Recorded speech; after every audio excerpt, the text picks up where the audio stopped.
Reading with your kids. Hola, ni hao, konnichiwa, assalamu alaikum, shalom, mahaba, ciao, bonjour, namaste, jumbo. Bienvenidos. Hey, my name is Jed Lee. Welcome to Reading with Your Kids. We are beaming out to you and the entire world from the beautiful, historical, book-loving neighborhood of Reedville, the loveliest little neighborhood in all of Boston. We are so very happy and absolutely honored that you join us in our mission to help all families grow closer through reading. We do that by introducing you to the coolest authors, the funniest tales, and a whole lot of reading inspiration that'll make the entire family smile. Please help us grow our mission by telling all of your family and friends about this show. Tell your kids' teachers, their librarians, tell the school crossing guard, and let them know that they can hear us on the WREB AM/FM 24/7 radio network, and they can find us on the iHeartRadio app, on Spotify, Apple Podcasts, Amazon Music, Audible, Player FM. Wherever you find your favorite shows, you can find Reading with Your Kids.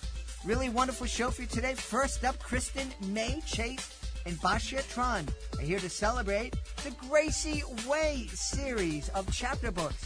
And later in the show, Pam Ehrenberg returns to Reading with Your Kids to celebrate planting parsley. This episode of Reading with Your Kids is brought to you by When Fred the Snake and Friends Go to the Beach, written by Dr. Peter Cotton. What if your next beach day turned into the adventure of a lifetime? And when Fred the Snake and friends go to the beach, Fred and his friends are headed to the beautiful sea islands off the coast of South Carolina, where the sun is shining, the waves are rolling, and there's a whole world waiting to be explored. From sandy shores to ocean discoveries, Fred and his pals dive into the day with laughter, curiosity, and friendship. Whether they're exploring the coastline, meeting new sea creatures, or simply enjoying time together, every moment is a reminder that the best adventures are the ones we share. This is the 5th book in the beloved Fred the Snake series, where each story brings new places, new friends, and new opportunities to learn and grow. Written by Dr. Peter Cotton, renowned physician, teacher, and now gifted storyteller for children. These books continue to delight families with their warmth, imagination, and heart. So grab your towel, bring your imagination, and join Fred for a seaside adventure your families will treasure. Because with Fred the Snake, real magic happens when we choose kindness and become a friend. This episode of Reading with Your Kids is brought to you by Fart Boy and Reeky Dog, Dino Doom. Fantastic new graphic novel written by New York Times bestselling author Joan Holub, who's written over 200 amazing books for kids. It's school sleepover at the museum. What could go wrong? Well, how about this? A snack-fueled explosion of garbanzo beans and peanuts unleashes a stink so powerful it brings the dinosaurs back to life. Now, Fart Boy, Reeky Dog, and their friends are in the middle of a dino-sized disaster. They have to solve tricky riddles, find missing bones, and stop the stinkiest villain of all, Professor Gravy Pants. Because if they don't, the dinosaurs could take over. Or worse, they could become Dino Dinner. This action-packed graphic novel is bursting with friendships, adventure, and enough laughs to shake the museum walls. If your kids love superheroes, if they love dinosaurs, and if they love to laugh until they can't breathe, then Fart Boy and Reeky Dog Dino Doom is the book for you. Because sometimes the power to save the world comes from the unlikeliest place. Grab your copy today and get ready for a reading adventure that's truly dynamite. My friends, we are going to have a great time. We're celebrating a great chapter book series. You're the boss, Gracie Wei. You're a winner, Gracie Wei. And we have the author and illustrators here today. First, the author coming to us from Philadelphia, Kristen Mei Chase. Kristen, how are you? Hi, Jed. I'm great. What a great way to spend the afternoon. And joining us from Jersey City, the illustrator Basia Tran. Basia, how are you? Oh, good. Hello. Thanks Nice to be here. Yeah, thanks for being on. Let's start with you, Kristen. Tell us about Gracie Wei. Who is this young girl? So Gracie Wei is a little bit based on, I guess, myself when I was around an 8 or 9-year-old. She is a mixed race Asian American girl who I say has a lot of opinions, but a heart of gold. So I think that's pretty much most fourth graders. Mm-hmm. Very frank, great sense of humor, big heart, and, she's just going on adventures with her family and friends.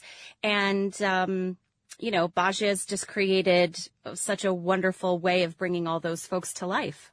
Awesome. It sounds like my daughter, to be honest with you. And especially when she was in fourth grade. Sounds like mine too. Yeah. I think all of us can say that description sounds familiar. Yeah. So, Basia, tell us about creating the illustrations for this series. Yeah, I mean, it's all in the text. Kristen created such compelling characters, and the humor was there, and that's like my favorite thing to draw, humorous illustrations. So yeah, it was great working on this project. Yeah. Kristen, tell us, please, what's the difference? Because I'm not very educated in most things. What's the difference between a chapter book and a middle grade novel? Oh, it's a great question. A lot of people don't know. You're not the only one. Although you are the podcast host, Jed. I understand that. But it's okay. I'm here to help. So a children's chapter book typically ranges from kindergarten to third or fourth grade. Now, that can fluctuate. There can be a little bit of an older age range, so maybe 6 or 7 to 10. But classically, it's that first reader. It's called a transitional book series. So you're really taking kids who have just started kind of reading on their own, or maybe they love being read to. And this is like their first book that actually has chapters that they might be able to read on their own. Now, if you look at middle grade, that's going to skew older. So that's typically 4th or 5th grade to 8th grade. Now, there's a lot of crossover. Gracie Wei does have, I would say, some bigger words, maybe a few longer sentences, some maybe higher level concepts. That's why the age range that the publisher has marked it as is like 7 to 10. But if you've got a kindergartner or a first grader who's like an advanced reader, they're going to love Gracie Wei. Awesome. Tell me, Basia, what's the difference between illustrating a chapter book and illustrating a picture book? I think the most obvious one is just the color palette. For picture books, usually you do full color, and for chapter books, you do black and white, which of course helps because of the volume of illustrations. What was great working on this series is that you get to spend time with the same set of characters for 3 books, which was amazing. Like, I felt the difference drawing Gracie and her friends in the 3rd book versus the first one. Yeah, it felt like I was hanging out with old friends, Yeah. Now, did you see the characters right away the first time you read the manuscript? I received descriptions of the characters. I think that's how it happened, from Kristen and our art director.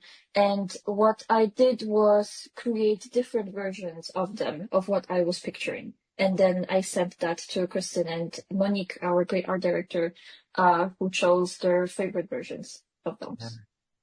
Kristen, I'm curious. One of the things that I learned doing the podcast, and was very surprised when I first learned it, is that typically when picture books are being created, there's this wall between the author and illustrator, and very little, if any, communication goes back and forth. Is that the same with chapter books? It is. Absolutely. It's absolutely the same. I was very fortunate to be able to see Basia's work, and it was sort of a matchmaking situation, right, with the publisher. They give you various artists, and actually one of her characters that she had drawn felt like Gracie Wei to me, and it just spoke to me. And I think that too made it very easy for me when I was describing the characters for Basia, because I was like, it's just like the characters you've drawn. But yes, when we're working on this series, we have the editor on my side and the art director on Basia's side, and they are sort of the go-betweens. So we actually don't really get to connect on anything but the fun stuff when the book is done, quite frankly. And I think that makes sense. It can be very difficult to get notes from various people, and everyone sometimes has an opinion. And as a creative person on the writing side, and I work with artists and designers, it can be overwhelming to get various opinions. So it's really important that you have the person who really has the final say, which is the art director when it comes to the artwork, be the one who's working most closely with the artist. Yeah. Basia, do you have a preference for the type of books that you like to illustrate? No, I don't. I don't think so. I think if anything, I have a preference for people I like to work with. Yeah, for them to be kind, kind, patient, hardworking. Yeah, not so. I mean, I don't think I'm not very good at drawing monsters. So maybe nothing horror adjacent, but otherwise, yeah. Drawing monsters and working with monsters. Yes. Oh, I love that. Neither of those. Yeah. Mm-hmm. I love that. I love that. So, Kristen, you're not thinking of adding monsters to the next book in the series, I imagine. No, what's interesting is that the third book will be out on April 28th. So it'll be a full 3-book series, which is super excited. We are pitching the 4th book. I can promise everyone, at least at this point in the pitch process, there are no monsters, but in the 3rd book, there is a haunted house. So, spoiler, it's not Halloween, but there is a haunted house. So, and Basia nailed it. So, no monsters, maybe a clown. Yes, there is a clown, but no monsters. Yep. Okay. Well, kids these days seem to be more frightened of clowns than they are monsters, to be honest with you. One of the reasons I stopped wearing whiteface on stage.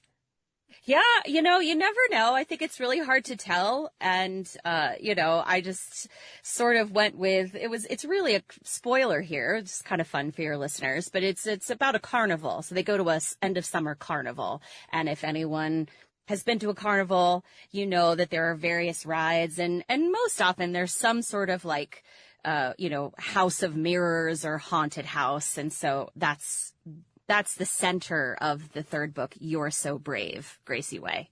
Awesome. Tell me, Basia, did you always imagine becoming an illustrator? I always imagined drawing in some capacity. Mm-hmm. Yeah, when I went to school, I studied computer animation, thinking I was going to work on animated movies. But at that point in time, everything had moved to 3D.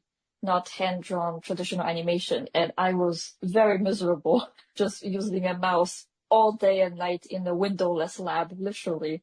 So I transferred to illustration. Yeah, but it was always going to be something adjacent. Yeah. That doesn't sound like a fun process especially for an artist who worked with her hands. Yeah, I think it's really, I have a lot of friends in animation now, and I think it's amazing that they are, I guess, fueled by the final product that they will see, It's when you're working on animating characters in a movie, they do not look like the finished product at all. It's like there's no color, no lighting and all of that, and they just enjoy that process. Yeah. Yeah. What about you, Kristen? Being a children's author, was that always on your in your vision of the future? No, not at all. And I think that's exciting to think about, right? That the thing that we thought we might do is not actually the thing that we're doing. I feel like that's always hopeful and helps inspire other people who especially young people who might feel limited by what they studied or where they think they're headed. The world's an oyster. No, I wanted to be a ballerina. Like pretty much every not every, but a lot of 8 and 9-year-olds. I was close. I was nearly a professional dancer and then pivoted. I was also a musician and I went that direction. So I was a music therapist and college music professor for a few years.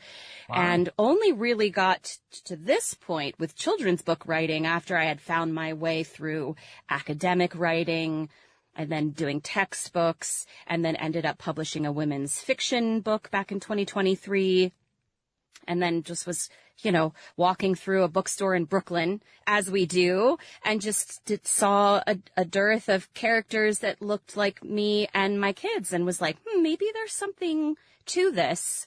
I raised 4 kids, still raising them. They're teenagers now. So it would be really cool if parents with young kids had a character that looked like them. So that's how I came to writing children's books, but certainly didn't start that way. Well, I'm really happy that you brought up this idea of pivoting. I was recently at an educational conference, and the keynote speaker, that was the point of his entire presentation, was we need to help kids understand and learn how to pivot.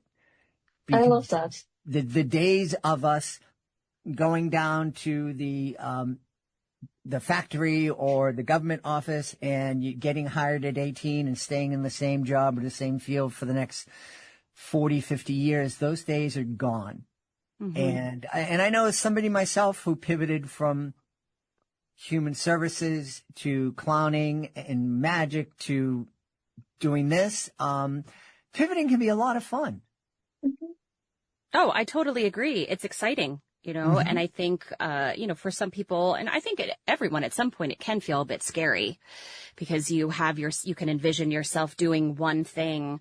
But I think the more that we provide our kids with the skills that they need to be able to pivot, right? So they have a lot within them, but, critical thinking and problem solving and social emotional intelligence, which is, part of what these books address, right? And why I think educators and librarians have been such champions for these books is because of those themes woven in there. But it's all of those things that I do believe a lot of kids get from books and, of course, in other places, but definitely in books, that can help them so that then when they get to a point where they might have to pivot, they have all those things within them to be able to change their trajectory. Yeah, yeah. You mentioned Gracie Wei was kind of based on you in your young life. What about the other characters in the story, Kristen? Were they based on friends or combinations of friends? They are based on a combination of friends, a couple of which are my kids' friends, right? So it was kind of easy to pull in their friendships, not necessarily their characteristics per se, like Kira Patel loves lists and she loves dressing in themes, which I just think makes her so interesting and fun. It wasn't really based on anyone. Lydia Green, with her, being stylish and also in a wheelchair, which I think is important. And I think that's what, if you step back and look at the larger theme of her friends, it's really having just a diverse cast of characters that, might feel aspirational to some folks depending on where they live, but it feels, I think, very, helps kids feel seen in their experiences of having friends who have different lives and different experiences and look different. Just really trying to, and I don't love the word normalize because, like, what is that really? But if we use it in this context, it makes sense to really normalize the differences in shapes and how we look and our height and whether we wear glasses or not. I think school kids in particular, it's so hard to be outside, to be on the periphery. And I really wanted to make sure that all were welcome. Mm-hmm. So that's kind of how I found those characters. The little brother Felix, he looked like my little brother when he was 1. And, just kind of the fun things that you get to do when you're a children's book writer. Yeah, yeah. Reading the stories, I also felt like any of the side characters could have been a main character. They didn't feel like side characters, which was great. Yeah. Basia, this might sound like a weird question, but we had an illustrator on not too long ago who told me that it was really challenging. The story had bicycles in it. And he said it was really difficult to draw bicycles. Yeah. And I'm wondering if you were challenged drawing the wheelchair. No, the wheelchair was not that bad, but there was a bicycle for Lydia too. So yeah, and that was challenging. I don't It was a need to wheelchair one-up. bicycle. We upped Yeah. the ante, Jed. We I made it don't need to extra one up hard. the illustrator, but yeah, that was really tricky. I think I spent like entire day just looking up reference photos for the bicycles from different angles because they are not that common. And then the websites, because they're so specialized, would often not have photographs and not even of all the angles. Yeah, Yeah. but Wow. we managed. Well, thank goodness for that. Kristen, hearing what Basia said about your characters, that any one of them, she could envision any one of them being a main character. Any thoughts of spinning off one of those characters into another? Oh my story? gosh. I would love it. I would absolutely love it. I mean, I think, I appreciate hearing that from Basia.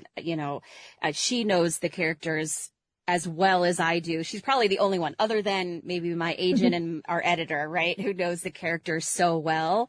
So I'm flattered that she would say that. And I would love a spinoff. My son, so my oldest daughter read Judy Moody, and, my son didn't love the fantasy children's chapter books that are out there. He really wanted real families, real life, grounded in reality, which is, part of probably why I write the things that I write and wrote this series in particular. But, there was Stink, right? The Stink series was the spinoff from Judy Moody, his younger brother or her younger brother. So, who knows? Maybe there's a Felix spinoff with the younger brother. Maybe there's a middle grade series with Anastasia, who's the older sister. I would love that. I think what's so great about this writing for this age group is that there is just so much opportunity to be creative and to have fun. I think sometimes we can feel limited when we're writing for adults, but for kids, it just feels like we can just kind of push the limit on what's possible. Mm-hmm. Basia, one of the questions I ask authors oftentimes is, did the character surprise you at all in terms of where it took the story? I'm wondering, as an illustrator, were you surprised by what any of the characters inspired you to create? Oh, that's a good question. Oh, it's been a while since I worked on the book. Mm-hmm. But yeah, I'm sorry. I think I'll have to get back to you on that. That's Yeah. no problem at all. What about you, Kristen? Were you surprised by any of the characters and where they took the story? It's funny you say that because I pretty carefully planned these stories out. That's not my typical MO. Mm-hmm. When I write adult fiction, actually, I do kind of outline, but a lot of times the story can go in various directions. But because this genre, you have to pack a lot into not a lot of words, right? And the chapters need to be short and the sentences need to be readable by this age group. So you really do have to plan things out. So I wasn't necessarily surprised about where they would go because I knew in my mind, and I'm sure you've seen the book, so the sort of double meaning, right? But your listeners may not. Like, you're a winner or you're the boss. So being the boss means being in charge of the summer club of awesome, but it also means being in charge of your brain that can sometimes be anxious and prevent you from doing things because it's trying to protect you. And that's the theme for all the books. So Brave is also about being on a scary ride, but also being vulnerable, right? We use those words in the English language in a couple ways. So with that in mind, I kind of had to plan out what I was doing because it was such an important part of the book. But I will tell you, I think I was surprised just by the emotion I felt. Mm-hmm. Because I think these parents, this Aunt Tilly, right? The characters in this book, the adult characters, are, I think, what we would all hope parents and adults, the teacher too, would be with kids, right? They're kind, they're open, they're firm, they're attentive, they're empathic. And so I think I found myself feeling surprised and, I guess, emotional about the way that these things, these issues and these challenges were processed by the adults, right? And what the outcome was. Because I think, parents who are getting these books for their kids are clearly invested in doing the best for their children and wanting these kinds of wonderful, diverse characters and themes. But our parents, and I'll say it, I'm almost 50. I don't know how connected my parents were to those themes, right? And thinking about kindness and empathy. And so I feel like the parents, even if they listen to the audiobook or read it with their kids, may feel surprised at how warm and fuzzy and loving even they'll feel by the way that the adults in this book really care for the kids. No, that's really wonderful. I love that. Basia, can you give us a preview of what you're working on that we might see next? Oh yeah, sure. I am working on a graphic novel right now. I was just working on that before I got on the phone. It's called At 15. It's written by Remy Lai. It's going to be published by Scholastic, I think, fall next year. So that's taking all of my time right now. I can imagine. I'm blown away. I'll get a graphic novel and it's 150 pages, and I'm like, oh wow, 150 illustrations. But then I do the math. And it's like, no, we're not talking 150 illustrations. We're talking, 1,000, 2,000 illustrations. So, Yeah. my hat if I had a hat, it would go off to you. What about you, Kristen? Other than pitching book 4, do you have a project you can give us a review of? Yeah, I mean, book 4, right? So if folks are drawn to Gracie Wei and they read the first, second, and third series, at this point, Jed, it's up to listeners like yours, right? It's up to parents and educators and librarians. And I don't know if a lot of people realize that like it's really up to them to kind of make the series keep going, right? So if folks love the first one and keep buying them, then hopefully we'll have a 4th, which I've already pitched and I'm really excited about. I'd love to write it. So I am actually out right now on a sort of women's fiction rom-com adult book. So waiting for some editors to fall in love with that. And I also have a middle grade novel out with an editor as well. And that is about a figure skater who wants to be a hockey player secretly. So, and then I also have another children's chapter book series that I've been working on, and more women's fiction. It never stops. It never stops, that creative process. It's kind of like, because I also work in marketing, right? I'm not only an author. The writing for me like this, I want to say it's a hobby that kind of makes it seem small, and it's not, but it certainly satisfies my creative side. So awesome. There's always something going on. Well, let's tell everybody, Kristen, where they can go to find out more about your winner, Gracie Wei, you're the boss, Gracie Wei, and find out more about you. Yeah, absolutely. So you will hopefully be able to find all 3. The third one, You're So Brave, Gracie Wei, comes out on the 28th. You can find it wherever you get your books. So online, at your favorite bookstore, hopefully at your favorite local bookstore. And, pro tip, you can always go into your favorite bookstore, and if you don't see it, you can ask them to order it for you, which is great. We love supporting local bookstores. And you can also go to your local library. Libraries have multiple copies of these books often, and if they don't have it, you can ask for the series as well. They love getting book requests. So, there's lots of ways to find it. Yeah. And Basia, what about you? Where can we go to find out more about you? I think my Instagram, Basia Tran, or my website. Awesome. Okay. Yeah. We had a great time speaking to the author and illustrators of the Gracie Wei chapter book series. Our guests have been Kristen Mei Chase and Basia Tran. My friends, thanks so much for being on Reading with Your Kids. Thanks, Jed. Thank you. Pleasure to be here. This episode of Reading with Your Kids is sponsored by Ramble Office. Before I tell you about Ramble Office, let me tell you about what travel used to look like for me.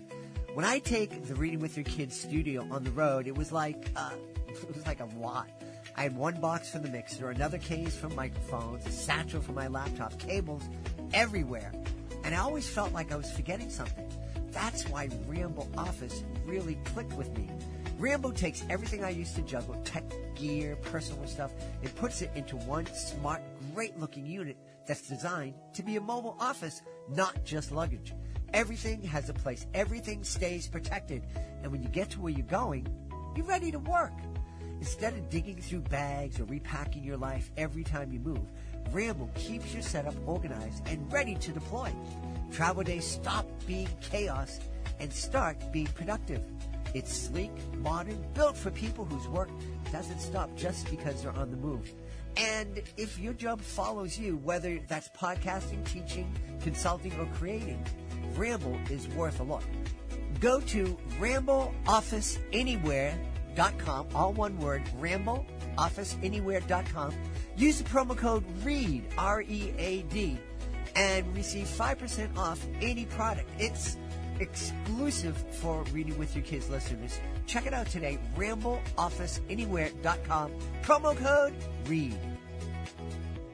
Attention, this important consumer alert is brought to you by CBC Funding. Hey, did you know it's possible to receive upfront money from your structured settlement, annuity, or pending lawsuit? It's true. If you are receiving a structured settlement spread out over time and you want a lump sum amount delivered immediately, then you need to call CBC Funding. With your cash today, you can pay off credit card debt, pay medical bills, fund your education, or improve your home. You don't need to wait. Structured settlements are commonly used to resolve personal injury lawsuits. Annuities, they're designed to spread payments out over 10 or 20 years. For many of you in need of money today, this simply does not work. If you have a structured settlement and you want cash now, call CBC's Settlement Funding. Here's the number. 800-442-0665. 800-442-0665. That's 800-442-0665. Hey, this episode of Reading with Your Kids is brought to you by AspireDrinks.com. Hey, I have a quick question for you. Have you ever wanted a little extra energy, but not the kind that makes your heart race or leaves you crashing an hour later? Well, that's exactly why I want to tell you about Aspire Drinks. You'll find them at AspireDrinks.com.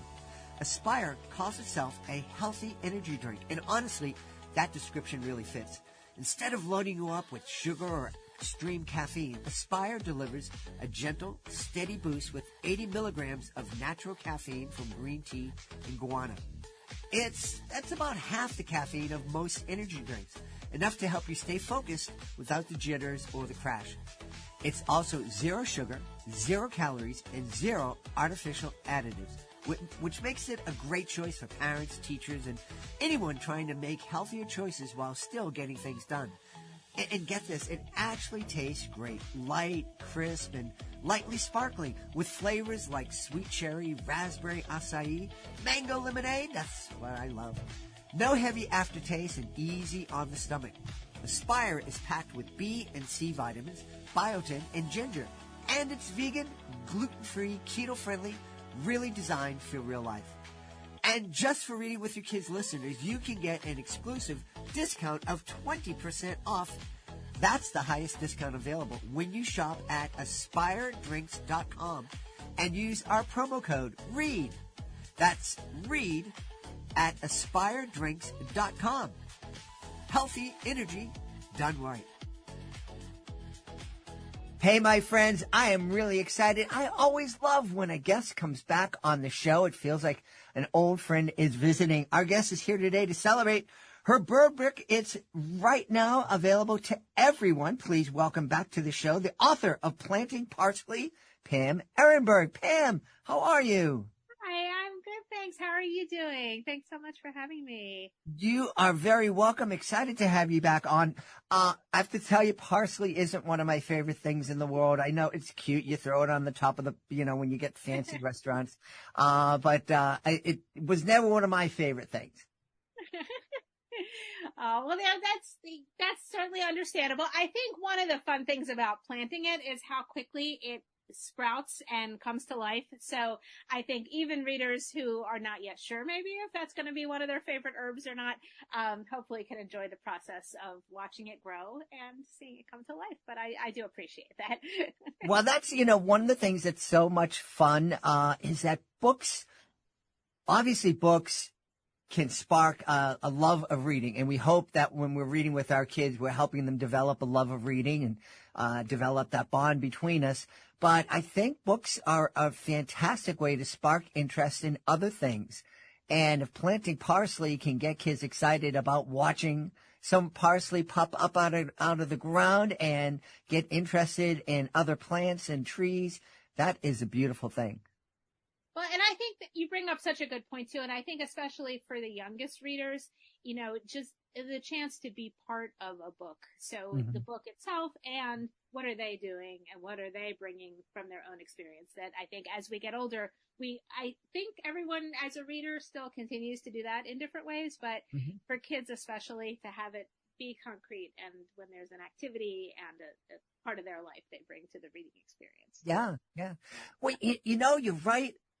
I do. So we have a lot of guests, not a big surprise because it's the biggest publishing house in the world, Penguin Random House. We have lots of guests on, lots of their authors on.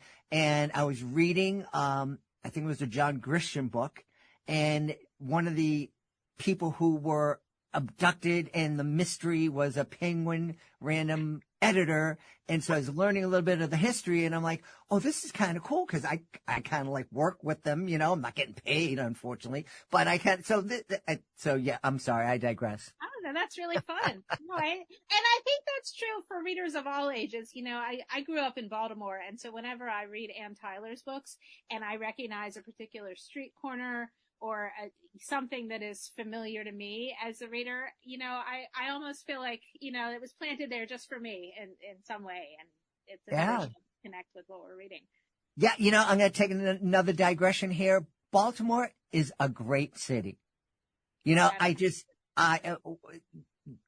I traveled to Baltimore to do my educational magic shows, it seemed I was always going into the distressed schools. And that's the only side of the city that I saw. My daughter lived in Baltimore for a couple of years, and what a vibrant city it is. She lived in a couple of different neighborhoods, and it's really cool, and she loved it. She actually misses being down in Baltimore. What a great city. Yeah, absolutely. Absolutely. And I think, you bring up such a good point too, that sometimes what might appear to be, if distress is the first thing that comes to mind, so often I think the more that we get to know a community, we can really see and appreciate the layers and, not to minimize what distress looks like in all sorts of communities, but that I think no community is defined solely by, negative things that they might be experiencing.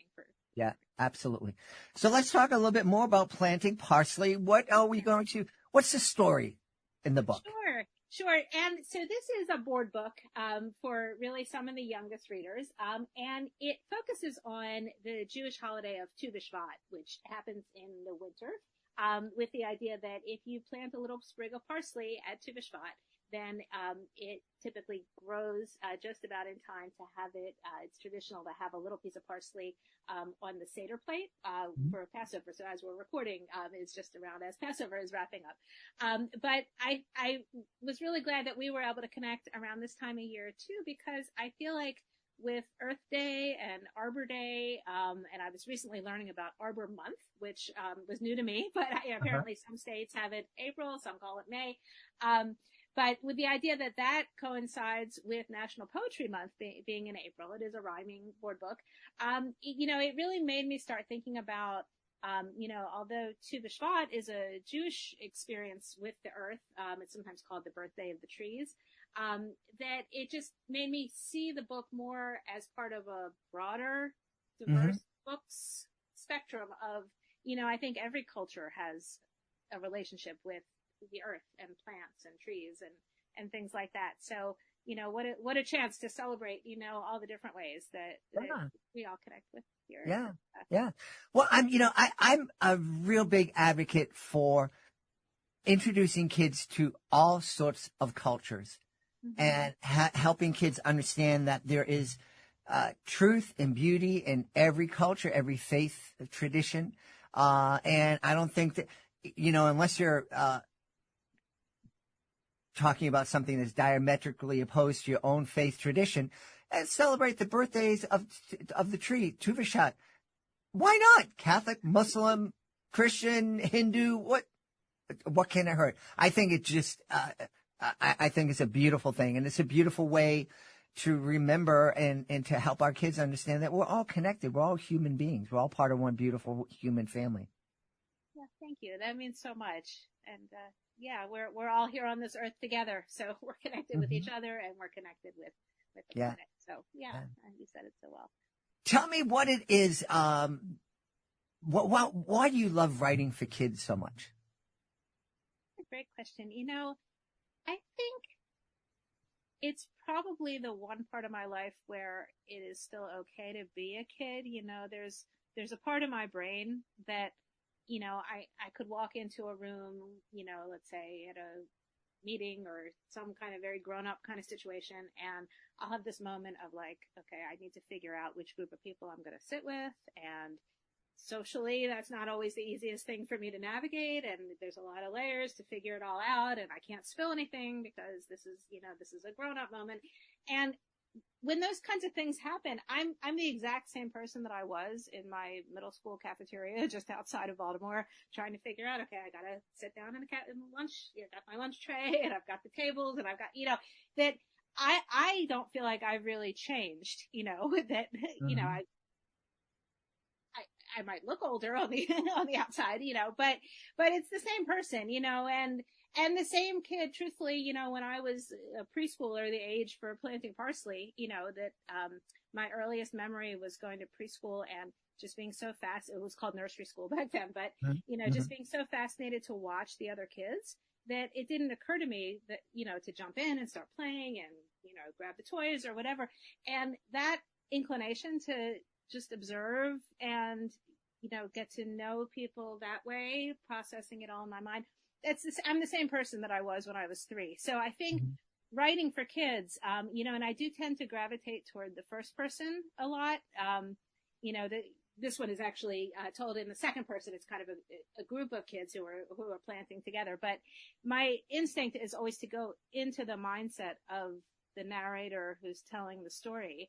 And it's so freeing in a way for me as an adult that I don't have to let go of that part of myself, that at least in this role, I can become and be that character for that. Yeah. One of the things that I loved about reading with my kids is that when something came up in the story that reminded me of something that I did when I was a kid, or it was something I was afraid of or a mistake I made, I always shared it with the kids.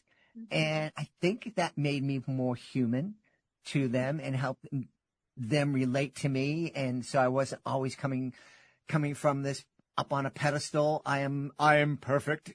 Kids know that my kids knew that I messed up. And they were able to recognize it in real time. They messed up and called me on it sometimes. But I think that's a very healthy, relationship to have with your kids. I so agree. And, as my kids have gotten older, I have one who's 17 and one who's 20 now. And so I think I've gotten to watch that evolve too, and to see how it has helped them entering adulthood to go in with that knowledge, but just like you said, that adults aren't perfect. So it's not that they have to achieve some level of perfection in order to be able to handle adult life. And, Yeah. It's fun sitting down with our kids, and I love it. As we're talking about planting parsley, I'm remembering moments, especially with my daughter, sitting out under this big, beautiful oak tree that used to be in our yard, and that's where we read a lot of stories, and that's when we just looked up into the tree to think about all the creatures that were calling that tree home. So I think, creating a book that helps kids connect with nature and be aware of nature, it's a wonderful thing. Hmm. Oh, that's so beautiful. I love that image of you with your kids under the tree. And I think kids, no matter where they are, we live in the city. But I think during the pandemic, especially, started finding more ways to take advantage of, or not, to experience and benefit from mutually, the nature that's all around us. That was around the same time we finally became pet owners. We have a rabbit, so have a little bit of nature in our home now too. So yeah, I totally agree. Tell me, what was the inspiration for planting parsley? Were you kind of sprinkling it on the Seder dish one day and think, well, talk about planting this stuff? This was one of the inspirations that came from my kids' preschool experience. So it was not something I don't think I ever did in connection with Tu B'Shvat or bridging Tu B'Shvat with Passover when I was a kid. But my kids went to a wonderful preschool in the basement of our synagogue over the years. And I think that was maybe the place that really brought to light for me that connection we were talking about earlier of the doing, young children of, experiencing life in a very hands-on kind of way, and connecting that with reading so that the book is part of that. So I think the activity there was there for me first. And then kind of took shape of how can I make that into something children can read about. When we have authors on of middle grade fantasies or YA fantasies and books like that, I oftentimes talk to the authors about how the complicated worlds that they're creating. How do they keep everything straight, and how difficult is it to write? But writing a board book in and of itself is pretty challenging. How challenging is it to try to tell a story in, 50 words, less than 100 words? Yeah, this was my first picture book after my first two books were middle grade. And since then I've kind of gone back and forth and done some of each. But yes, I too experienced, surprise at how much each word has to count and do double, triple, quadruple duty. I feel like with a novel, certainly there's extensive line edits and, making sure that each sentence and each word, does what it needs to do. But I still feel like there's a little more wiggle room in a novel, that if I make a misstep on a word or two out of 300 pages, that,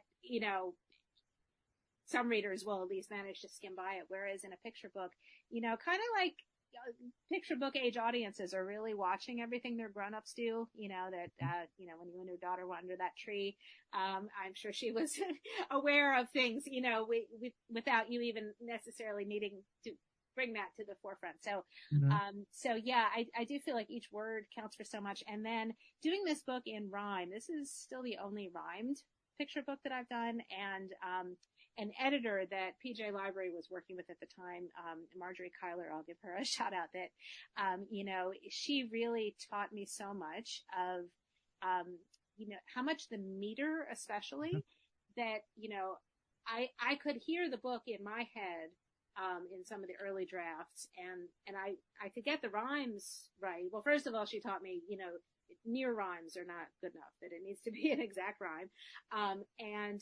But even then I could hear, you might put an emphasis on one syllable or another one, and then it would make the rhymes come out right.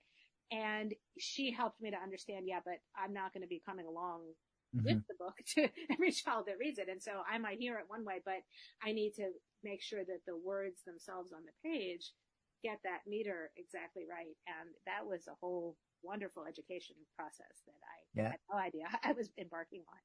Yeah, that is one of the things, we have a lot of indie and first time authors that come through, and they, a lot of times are like real excited. I wrote a rhyming picture book, and then you take a look at it. It's like going, not quite rhyming the way you think it's rhyming. And, you can't shoehorn it in your own mind. Like you said, it has to rhyme. Everybody picks up the book has to be able to see the rhyme and the pattern. Mm-hmm.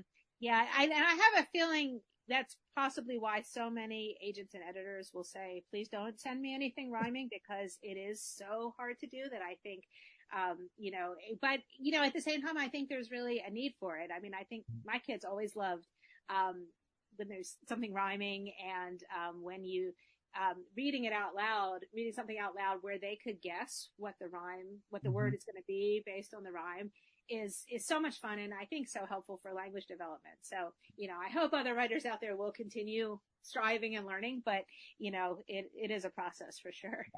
And get a good editor to help you make sure it works. Absolutely. Absolutely. Yeah. Every book is such a team effort, and, this adds a whole other layer to it. So I totally agree. Tell me, you mentioned bouncing back and forth, using your words, bouncing back and forth from picture books to middle grade. How difficult is that to go from middle grade, where you're pretty much in charge of everything and you're painting the picture with your words, to going back to picture books where you need to leave room for the illustrator to tell part of the story? I love that you zeroed in on exactly what I think of as the big difference. I had always learned in writing classes and everything, even I started out thinking I was going to be writing for adults. And so in different kinds of fiction workshops, and certainly in my middle grade, I took to heart everyone who told me, show, don't tell is really important in that, in that sphere as well. So I thought that's what I was doing in my novels. And you're right that in picture books, then it's a whole other layer of, it's the same adage, but just knowing that there's going to be a whole other person's vision that they're bringing, that in some cases may even take more, give more of an impression to the reader, but certainly stand equally alongside of it. So, I think in terms of how hard it is to do, I think I'm someone who likes having multiple things going on at a time.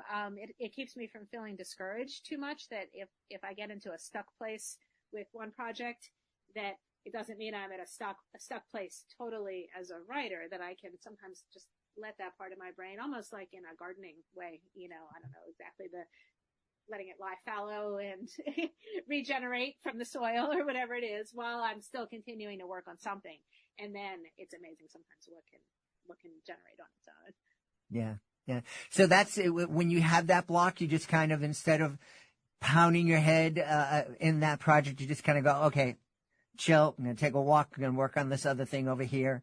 And what happens? Suddenly you're working on something else, and bing! Oh, I got to go back to that thing. I got this idea. I know how to fix it. The subconscious is an amazing place. I think there's so much that we don't know about how our brains work, but I like imagining, there's little elves or something in different parts of my brain that are solving some of these things for me while think I'm not paying attention. Well, it's, I'm really glad for those little elves inside our heads, because sometimes I need to depend on them, because I'm done. We need all the helpers we can get these days. We should tell everybody where they can go to find out more about planting parsley and find out more about all the great ideas coming from your imagination and those little elves. Oh, thank you so much. Yeah. So I think on my website right now, which is PamelaErenberg.com, is that right? Maybe we'll double check, but, it'll, there's a link, directly to the PJ Library site where, they offer copies of the books now as well. It's also available online. They are working on getting it into more libraries and, places like that. Sometimes the small publishers, takes an extra leap or two, but they're getting there, and folks do have it available now, in some form.